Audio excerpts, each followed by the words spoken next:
नमस्कार, DRV news से मनीषा जोशी। हम देख सकते हैं कि समाज में आए दिन बदलाव की बहुत ज़्यादा ज़रूरत होती है, चाहे तो आर्थिक रूप से देख सकते हैं या फिर सामाजिक रूप से देख सकते हैं। तो इसी मुद्दे पर चर्चा करने के लिए आज हमारे साथ मौजूद है डॉक्टर ओम प्रकाश अग्रवाल। तो उनसे जानेंगे कि देश की स्थिति को लेकर हम क्या कुछ नए बदलाव आने वाली पीढ़ी के लिए कर सकते हैं। आज अभी का कि अलग अलग प्रकार के समय देश के सामने जो समस्याएं हैं उसके बारे में मैं मोदी जी के पास में लेटर मैं अपने सजेशन में भेजता रहता हूँ। और उनके भी तरफ से काफ़ी उनके पास में उनका जो पब्लिक ग्रीवेंसेस डिपार्टमेंट है, एडमिनिस्ट्रेटिव रिफॉर्म्स कमीशन से उनका मेरे पास में रिस्पांस भी आता है कि हम लोग आपके सजेशन के भीतर हम लोग विचार कर रहे हैं। उसमें से अलग अलग विषयों में से एक विषय मैंने इसमें रखा एलपीजी सिलेंडर के बारे में। उसमें मेरा थोड़ा सा इतिहास ये है कि जब एलपीजी सिलेंडर की पहले भारत पेट्रोलियम अपना बर्मा शेल था जो भारत पेट्रोलियम हो गया, एक अपना ये काल्टेक्स था, एसो था, उसको मिला करके हिंदुस्तान पेट्रोलियम हो गया। इंडियन ऑयल जो गवर्नमेंट ने खुद ने बनाया। और उसकी प्रोसीजर ये हुई कि उन्होंने जो भी हम सिलेंडर लेने के लिए जाते थे, एक तो बोलते थे आपको साथ में चूल्हे लेना पड़ेगा, और गवर्नमेंट ने बोला भाई ये तो करना है, बोले बराबर नहीं है, फिर चूल्हे लेना कंपलसरी निकाल दिया। मगर उस समय जो सिलेंडर के भीतर से हमारे को डिपॉजिट देना पड़ता था, रेगुलेटर भी डिपॉजिट देना पड़ता था, और वो अपना सब्सक्रिप्शन कहलाता था। इस सब्सक्रिप्शन वाउचर बनता था, उसमें साइन होते थे। मगर वो पिछले 40-50 साल से लेकर के वो जितना भी पैसा जो जमा हो रहा है, सिलेंडर का पैसा जमा होता है, रेगुलेटर का पैसा जमा होता है, जब हम लोग कहीं दूसरी जगह में जाते हैं या हम लोग सरेंडर करते हैं तो वो पैसा हमको वापस मिल जाता है। मगर मेरा इसके भीतर से ये सजेशन है कि ये जो इसके भीतर से अभी मान लीजिए मैं यहाँ से मैं बड़ौदा गया, तो बड़ौदा के लिए मेरे को ऐसे यहाँ पर जमा करना पड़ेगा, तो मेरे को कागज़ बना करके देंगे, फिर मैं बड़ौदा में जा करके फिर मुझे उसका सिलेंडर मिलेगा। तो उसकी जगह में ये पूरा ये जो सिस्टम है जो कि अंग्रेज़ों के ज़माने से जो चल रहा है, इस सिस्टम को समाप्त करके अगर वो अपना जैसे नॉर्मल अपना सेल एंड परचेज होता है, अगर वो बन जाए तो उसके भीतर से लोगों को आसानी रहेगी कि हमारे को सब कागजी कार्रवाई हमारी निकल जाएगी। दूसरा ये है कि जब भी अभी मान लीजिए आपको एक नंबर देते हैं कि आप ये नंबर है, ये नंबर से आप बुक करो, तो पहले तो क्या था कि जो डिस्ट्रीब्यूटर है वहाँ पर जाकर के हमारे को नंबर लगाना पड़ता था, फिर अपने को जो 2 दिन में, 8 दिन में, 15 दिन में डिलीवरी आती थी। फिर गवर्नमेंट ने अभी क्या किया है कि उन्होंने डीबीटी चालू किया है, क्या खाली आप उसकी वजह से नंबर घुमाओ, उस नंबर की वजह से बुक कर दो तो आपका नंबर आपका बुक हो जाएगा, आपको कहीं भटकने की ज़रूरत नहीं। तो काफ़ी इससे रिलीफ मिल गया। मगर अभी भी यह है कि अभी अपनी ये जो प्रोसीजरल चीज़ें हैं, इन सारी प्रोसीजरल चीज़ों को हम अलग कर सकते हैं। दूसरा ये है कि अभी अगर मान लीजिए आज आपने जिन लोगों को भी आपने डिस्ट्रीब्यूटर बनाया है कि वो लोग इसके भीतर डील कर सकते हैं, तो मेरा ये कहना है कि अभी इसके भीतर से इतनी जनसंख्या बढ़ गई है, इतना लोगों के भीतर से इतना समय नहीं है कि लोग सबके भीतर से फालतूगिरी करे ना टाइम वेस्ट करे। तो उसके बजाय ये सिलेंडर की जो अवेलेबिलिटी है, अगर वो हर किराने शॉप में हो जाए या हर जितने फेयर प्राइस शॉप्स है राशन दुकान में हो जाए, जितने पेट्रोल पंप है वहाँ पर हो जाए, जितने सीएनजी स्टेशन है वहाँ पर हो जाए। खाली उसके भीतर परेशानी क्या आती है कि एक इसमें इंडियन एक्सक्लूसिव एक्ट लगता है, उसके भीतर उन्होंने प्रिस्क्राइब किया है कि लोग अपने 20 सिलेंडर आप रखो, 5 सिलेंडर रखो, 50 सिलेंडर रखो, उसके हिसाब से उनको गोडाउन बनाना पड़ता है। मगर 20 सिलेंडर तक भी अगर लोगों को अगर रखने को अलाउ रहेगा तो आदमी को जब भी ज़रूरत हम जा कर के हम ले सकते हैं, हमारे को वेट करने की ज़रूरत नहीं। और दूसरा ये जो सिस्टम है ऑल ओवर इंडिया में एग्री हो सकता है, जो कल मर्जी आपके नसीब में पेट्रोल पंप वहाँ से भी आप ले सकते हैं, सीएनजी स्टेशन वहाँ भी आप ले सकते हैं, राशन की दुकान है वहाँ से भी आप ले सकते हैं, किराने की जो दुकान है वह भी आप ले सकते हैं, और डिस्ट्रीब्यूटर के पास है तो आपको मिलता ही है। तो ये काफ़ी उसकी वजह से बदलाव आ सकता है। और पूरा जो प्रोसीजर गवर्नमेंट का पूरा जो एडमिनिस्ट्रेटिव जो कास्ट है, एडमिनिस्ट्रेटिव कास्ट उसमें से कम हो सकती है। दूसरा क्या रहता है कि इसके भीतर से 2 टाइप की चीज़ें आती है, या तो हम अपने घर के भीतर से यूज़ करते हैं, दूसरा कमर्शियल जो कि होटल वाले लोग हैं होटल में यूज़ करते हैं। मगर अभी होटल के साथ साथ में क्या हुआ कि इसका जो इंडस्ट्रियल यूज़ इतना ज़्यादा है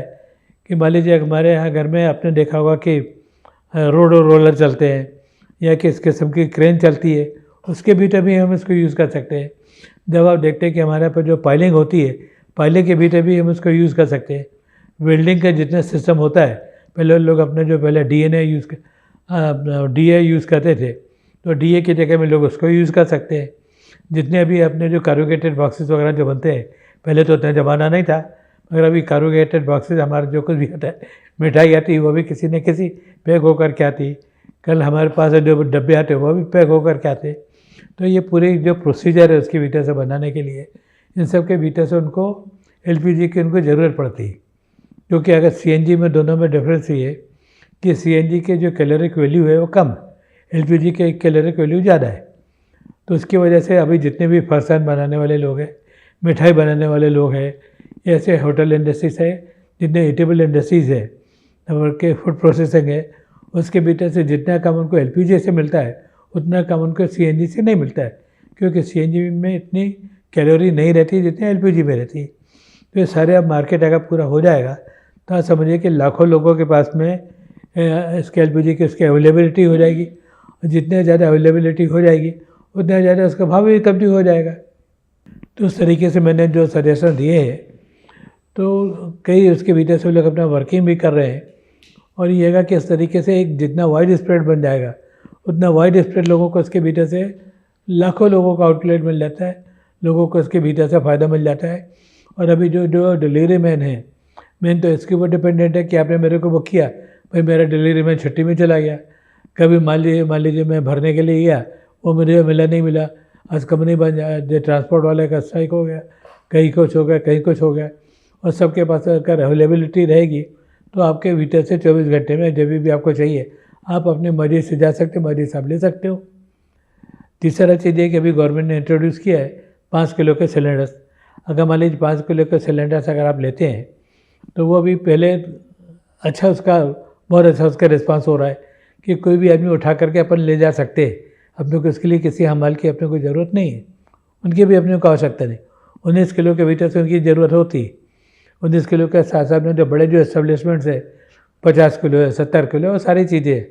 उसमें दिक्कत नहीं। मगर 5 किलो का घर गृहस्थी के लिए सामान्य काम के लिए हम लोग अपना जा करके ला सकते हैं, तो इतना जो गवर्नमेंट का भी इतना खर्चा बच जाता है। और उसके साथ में मैंने लगा कि जो कुछ भी अभी आप जो देते हैं, जो सिलेंडर की आप सप्लाई करते हैं, वो उसके भीतर से आप एक लॉजिस्टिक्स के जैसा अगर आप हैंड ओवर करते हैं कि आपको जितनी भी राशन की दुकानें जो भी है कि हर महीने आपको एक सिलेंडर आपको वहाँ पर देना पड़ेगा। तो एक ट्रांसपोर्टर को या लॉजिस्टिक्स वाले को हर बूथ में एक आदमी को हम आकर अपॉइंट करते हैं, तो बूथ वाले की जिम्मेदारी है कि जो बूथ के भीतर से ज़्यादा लगभग 1000 लोग रहते हैं, 1000 लोगों के रिक्वायरमेंट्स है 200-300 सिलेंडर, सारे लोग एक साथ में तो लेते नहीं है, तो वो मान लीजिए 200-300 ज़्यादा से ज़्यादा ज़रूरत पड़ी लोग वहाँ पर जा करके डिलीवर कर सकते हैं और उनको कमीशन अपने को मिल जाएगा। तो ज़्यादा लोगों को उसके भीतर से ग्राउंड लेवल के भीतर लोगों को आसानी हो जाएगी, एडमिनिस्ट्रेटिव कास्ट भी कम हो जाएगी, और वहाँ से जो कुछ भी जो सामान निकलता है कंपनी से, वो उसके भीतर से अभी कंपनी उसका जो भाड़ा वगैरह देती है, अभी मान लीजिए अगर कोई भी अगर सिलेंडर निकलता है तो भरा हुआ सिलेंडर निकलता है और खाली सिलेंडर तो वापस आता है, तो डबल भाड़ा लग गया, आने का भी भाड़ा लग गया, जाने का भी भाड़ा लग गया, क्योंकि जो ट्रक है उसको डबल यूज़ तो हम नहीं कर सकते, बाकी मामले में कर सकते, गुड्स ट्रांसपोर्ट में कर सकते, इसमें तो नहीं कर सकते। तो मान लीजिए अगर उसको एक फैक्ट्री अगर सप्लाई करे कि भाई जिसको भी जो ज़रूरत है एक फैक्ट्री में आप ले करके जाओ, भले आपको 25 आपको सिलेंडर की ज़रूरत है, 50 की ज़रूरत है, 100 की ज़रूरत है, अभी उन्होंने कंपलसरी गवर्नमेंट ने किया है नहीं आपको 306 आपको लेना पड़ेगा, ये पर्टिकुलर क्वांटिटी इन्होंने डिस्क्राइब की। मगर उसके बजाय अगर वो थोड़े भी अगर रहेगा तो छोटे छोटे गाँव में वहाँ पर तो 306 की ज़रूरत नहीं है, लोगों को आसानी हो जाएगी। और जो जीएसटी वगैरह जो आप कैलकुलेट करते हैं, ये जो प्राइस जो गवर्नमेंट ऑल इंडिया बेसिस की फिक्स करती है, वो भी मैंने बोला कि आप इसे ऑल इंडिया बेसिस में आप फिक्स मत करिए, अब उसको एक से रिफाइनरी आप करिए। आज मान लीजिए जो एलपीजी ज़्यादा करके इंपोर्ट होती है, इंपोर्ट होकर के जो बड़ौदा में इंपोर्ट होती है उसकी कास्ट अलग पड़ेगी, जो हरियाणा में जाएगी उसकी कास्ट अलग पड़ेगी, जो बम्बई भी आएगी उसकी कास्ट अलग पड़ेगी, जो अपने चेन्नई में जाएगी उसकी कास्ट अलग पड़ेगी, जो कलकत्ता में जाएगी उसकी कास्ट अलग पड़ेगी। तो हर जगह के भीतर से तो एक कॉमन अपन एक प्राइस फार्मूला बना है, वो सही नहीं है। एक फैक्ट्री अगर हो जाएगा तो हर रिफाइनरी वाले अपना प्राइस अपना फिक्स कर सकते हैं। तो वो जो गवर्नमेंट के भीतर से जो टोटल जो प्राइस फिक्सिंग जो फार्मूला है मैंने दैट विल बी अमेंडेड, जिसको जितनी ज़रूरत है लोगों ने वहाँ से जा कर के ले लिए और उन लोगों ने वहाँ पर डिस्ट्रीब्यूट कर दिए। तो गवर्नमेंट का इतना जो ओवरऑल जो खर्चा है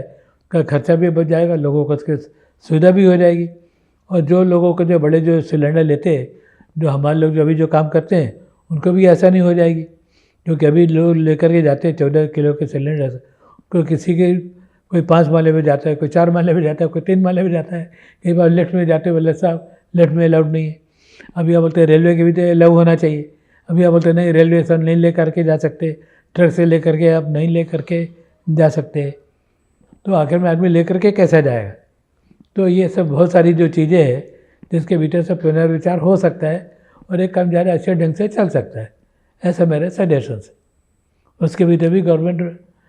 मैं तो सजेशन दे सकता हूँ, रिक्वेस्ट कर सकता हूँ कि थोड़ा इसके बारे में भी अगर विचार करेंगे तो हम लोगों को सुविधा हो जाएगी।